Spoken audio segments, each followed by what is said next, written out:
Hey, Shelley, by the way, that meeting is tonight. This is Thursday. Yeah, I know I'm losing track of time, but I had it on my calendar, so I will be there. Just didn't want to miss you, that's all. No, can't get rid of me. Dale, we do have 8 members present. You can start whenever you're ready. Yeah, let's get everybody one more minute, then we'll get started here.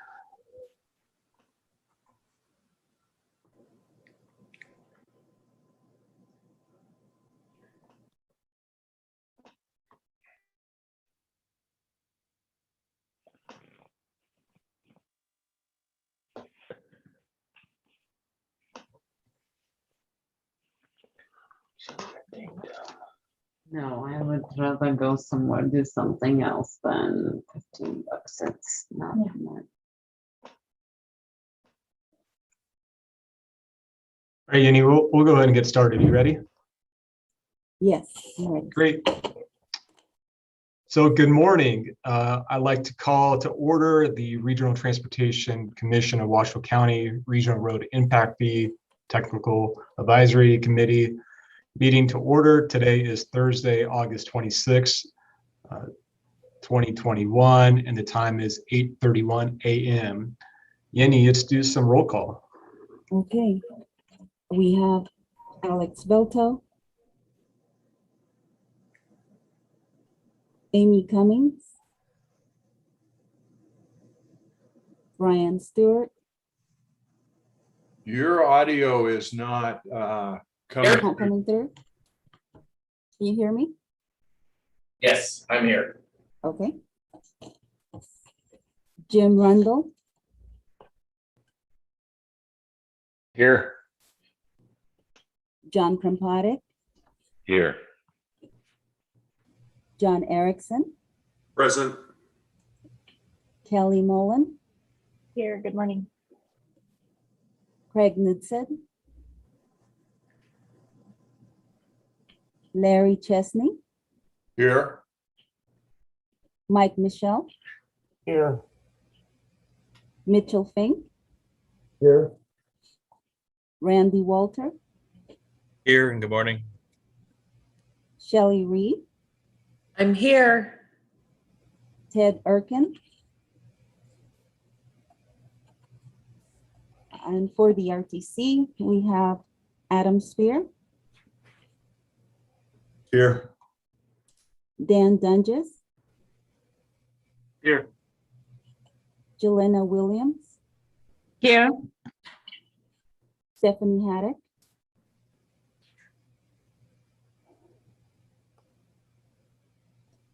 thought I saw her on there. I'll come back to that. Leanne Olivas Here. and Yenny Russo.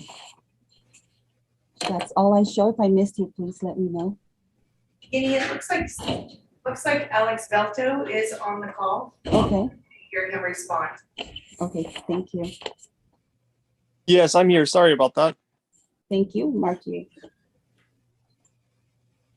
Do we have a quorum? Yes, we do have a quorum. It looks like Hannah Yu is also joining right now. Okay, thank you. Okay, moving on to item number 2, public comment. Yenny or Leanne, have we received any public comment? No, none. None on this side. Thank you. Great. Thank you. Moving on to agenda item number 3, approval of the agenda for possible action. Is there any comments on the agenda today? Hearing none, may I have a motion to approve the agenda? Motion to approve. Second. Motion by Shelley, second by Randy. All in favor, please say aye. Aye. Aye. Opposed? Motion passes. Moving on to item number 4, consent items. We only have one consent item, is the minutes for possible action. Do we have any discussion on the consent agenda items? May I have a motion? Move to approve. Second. We have a move to approve by Mr. John Erickson, second by Randy Walters. Any discussion? All in favor, please say aye. Aye. Opposed? Motion passes. All right, moving on to agenda item 5.1, acknowledge receipt of a report of the 7th edition RRIF GAM and RRIF CIP, and recommend that the participating local governments approve and adopt the RRIF GAM and RRIF CIP for possible action. I will take the lead on this agenda item, and Yenny, I will share my screen if you can allow me, please.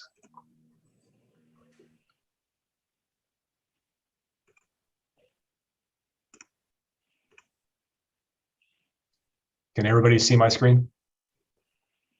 Yes. Great. Thank you. Yes. All right, so this is almost, I would say, the beginning of the end to a lot of the effort that we put in for the last year.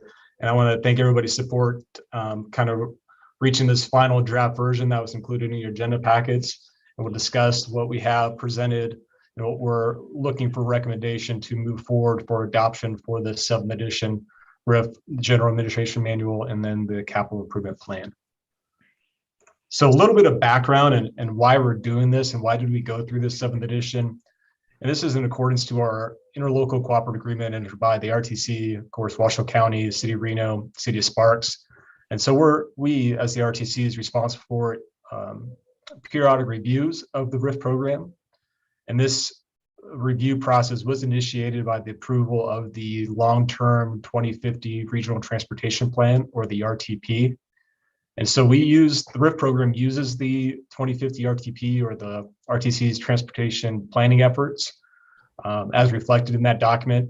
to define the list of capital improvements necessitated by and contributed by to the new development in each service area, so both the north and the south. So in addition, this 7th edition was supported by our consultant, Tishler Weiss, who has been engaged with the previous RRIF GAM editions as well. And for this 7th edition, they advised the RTC on technical and legal sufficiency. So once again, I want to thank this group for your active involvement and your input throughout this process. I appreciate the guidance, the historical knowledge presented by many of you on this committee, as well as some of these candid conversations that we've had on some of these issues. So presented within the agenda packet is the RRIF GAM and RRIF CIP that reflects your review and your input from this committee. And there's 4 key items that we discussed as a group to get us there. So the first one was, of course, what projects were included in the RRIF CIP, those capacity improvements. Second is that methodology, how we calculated those RRIF fees. We discussed what was included in the RTP, our land use to our travel demand model, then understanding the costs associated with the projects that we identified for both the north and the south. Last month, we presented 2 key items regarding the proposed changes within the GAM related to improving that clarity and conformity. And the major item number 4 here is shown is the proposed changes to the GAM related to the appeals process. So a quick review of what was presented at the July RRIF TAC meeting, once again, is that conformity of terms and references. And we wanted to also take this opportunity to make this document better for each of the participating agencies, as well as the RTC, to administer and provide clarity to any of the development community to use this manual for offset waivers and understanding what those fees are for associated for land use. So we discussed those substantial changes, and I do appreciate the follow-up briefings that we had from those final outcomes. So one thing on number 2, we talked about consistency between key terms. One thing those briefings did bring up was understanding business days versus regular days or calendar days. So if you'll notice throughout the document of the GAM, we've highlighted or we identified what was a business day versus what was just a simple calendar day. Also, we reiterated and we had some good follow-up discussion on the appeals process and how we presented this in July. So there were no new changes how that was presented. Talking with many of you individually, those seemed to be a good methodology moving forward, and who we identified in the appeals process and the appeals committee was sufficient. And lastly, aligning that special request, what we've heard was we want that consistency, what the RRIF fee would be, and go through that same process that we identified for making any changes to the RRIF GAM and the RRIF CIP.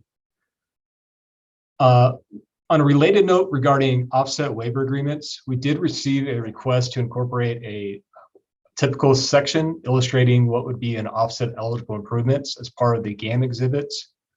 And after much internal thought, and we had some advisement with Tishler Weiss, we decided not to include this illustration.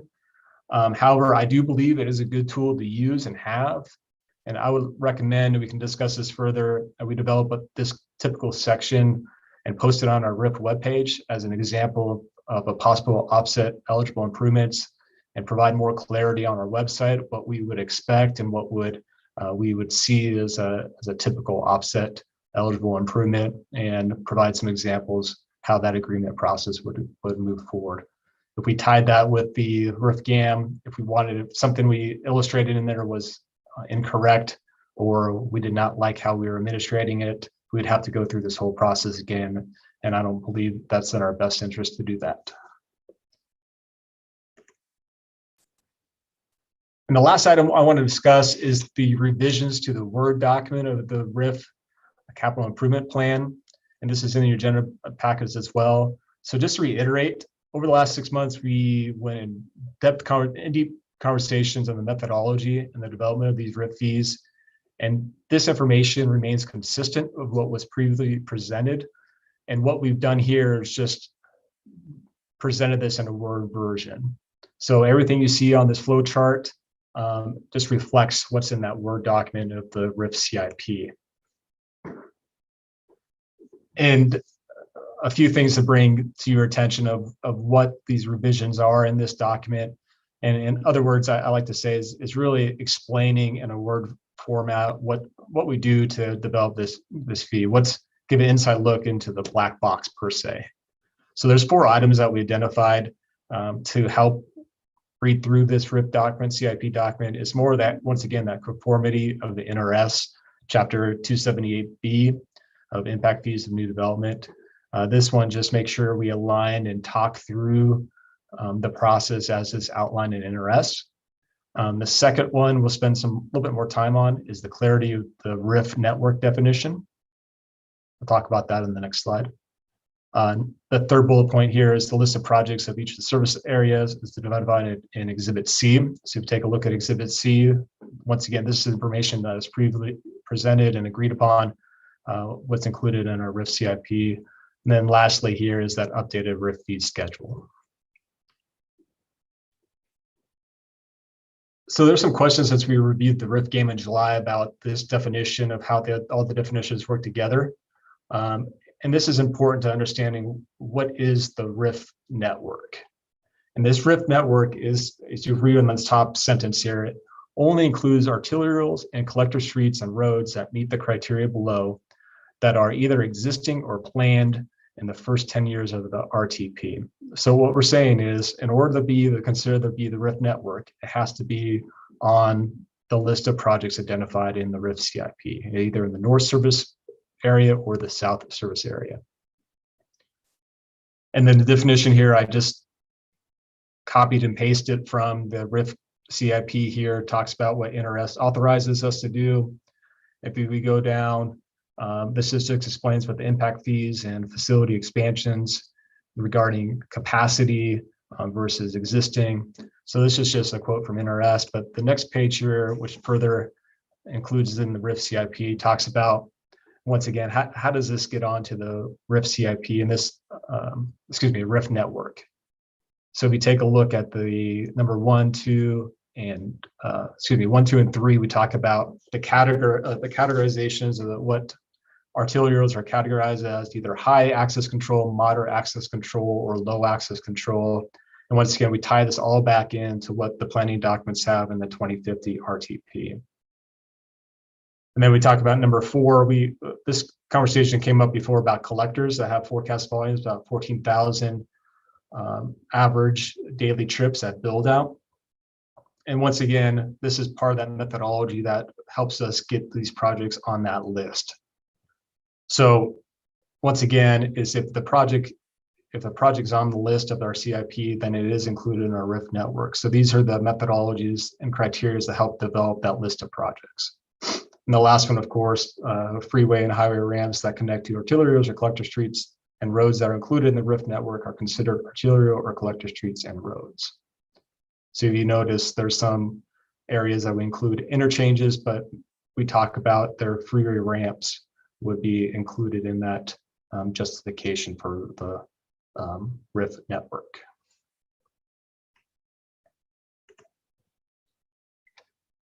And lastly is just re-show you what these proposed 7th edition RIF fee schedule is. This is same information, same slide actually from the previous times that we presented this information. And we had some really good discussion about the increase of our residential units from single family in particular, and these numbers have not changed. So what are the next steps after this meeting? And based on the action taken today, so staff will present the 7th edition RIF GAM and CIP to the RTC board. That will happen, we anticipate here, is September board meeting, which is towards the end of September, and we'll begin the approval and the adoption process. So after that RTC board approval, we'd go each to the planning commissions one time. So that's Washoe, Reno, and Sparks. We anticipate, based on everybody's agendas, in the October timeframe. Next, we take it to City Council, because it is a ordinance that needs to be heard twice. So we anticipate doing that in that November, December timeframe, and anticipate adoption of December of 2021. So with that, I'll be happy to answer any questions that the committee might have. And once again, I want to thank you for your support through this process. Hey, Dale, this is John, and this might be a question for Adam. When you take it to the planning commissions, are they acting as the CIACs rather than the planning commission? Hi, John, this is Adam. My understanding is that they are. Dale, is that your understanding as well? Correct. So we'll need to make sure that when we convene the planning commissions, that they are noted as the capital improvement advisory committee, and they're in that function.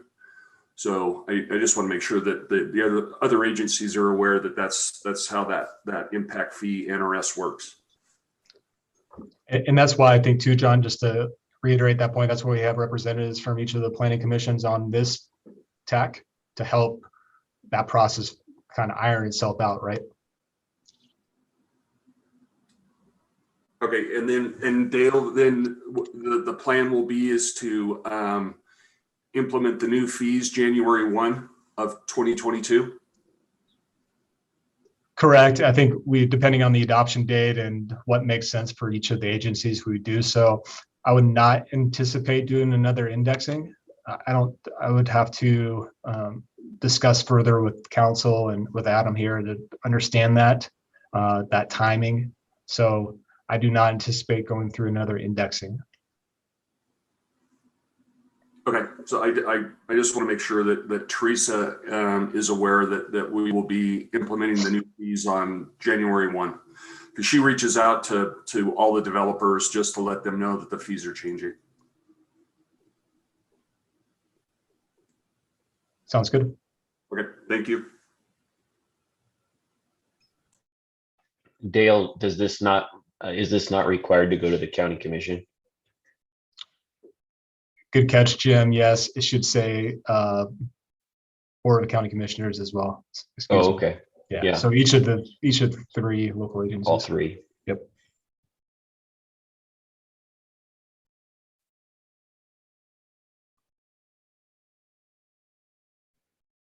Dale, this is Kelly with City of Reno. I just wanted to say thank you again for all of the time that you spent speaking with us as we went through this process. I appreciate you doing that.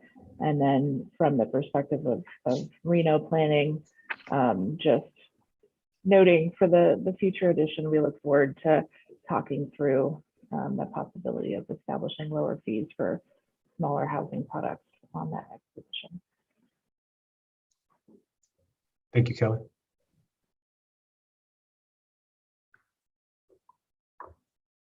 Any other discussion?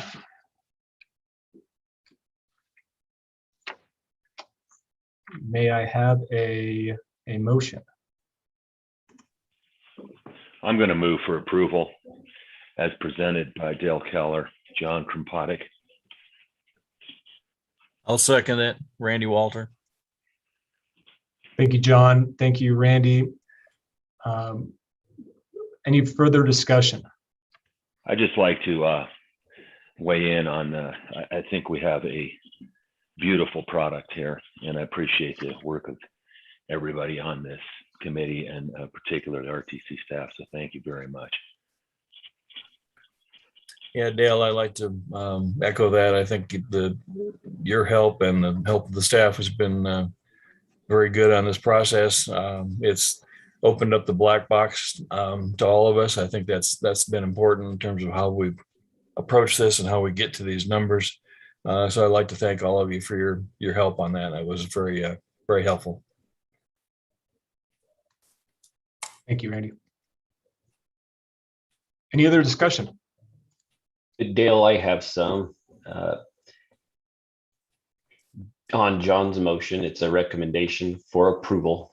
In the agenda, does it not say receipt of the manual and report? It doesn't really ask us for approval. Yeah, so how it reads, and this is just, once again, clarifying between the role of this committee and then also what the planning commissioner's role is, and Adam can expand on this between the capital improvement advisory committee, is so it's acknowledge receipt and recommend that the participating local governments approve and adopt the RIF GAM and RIF CIP. I'd be glad to amend my motion if you wanted to clarify it on the receipt piece versus suggesting approval. Jim, does that make you, should we just start over? I think so, John. I I think appreciate your integrity. It's fine. So let me just read it as I motion for receipt of the report as a 7th edition of the RIF General Administrative Manual and the RIF CIP, and recommend that the local governments approve and adopt it as presented. Is that better? I'll adjust my second accordingly. Thank you, John. Thank you, Randy. Thank you, Jim. Any discussions on the new motion? Hearing none. Or John Erickson, are you going to weigh in? I'm just getting ready to vote. Oh, there you go. All in favor, please say aye. Aye. Aye. Opposed? Aye. Motion passes. Thank you all again. I think this is terrific, and we're a step closer, and looking forward to bringing this home for the adoption of the 7th edition here. So moving on to agenda item number 6, member announcements and updates. Does anyone on the committee have any updates or announcements?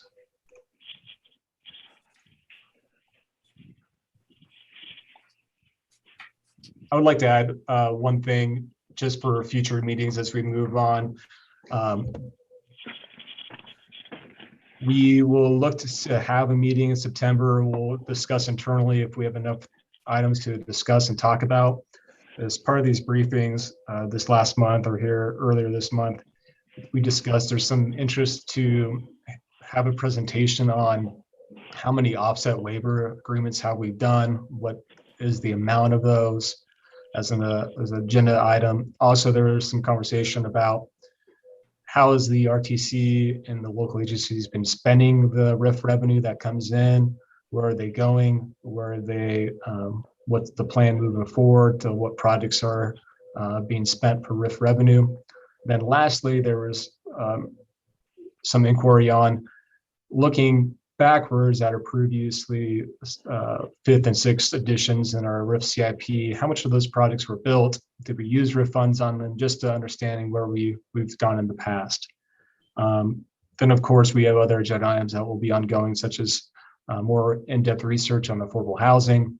Also talking about providing examples on our RIF webpage about a traditional typical section, what that would look like, get everybody's weigh in there. So those are some few of the future agenda items that we're looking at, and we'll discuss, try to lump those together so it's a useful amount of everybody's time and make it a useful, worthwhile time to all to get together. Any other announcements? Hearing none, we will move to agenda item number 7, public comment. Yenny or Leanne, any comment that came in throughout the meeting? No public comment was received. No comments in person. And Yenny, just to add for the record, that Amy Cummings and Amber Bowsmith joined the meeting. Thank you. All right, moving on to the last agenda item, number 8, adjournment.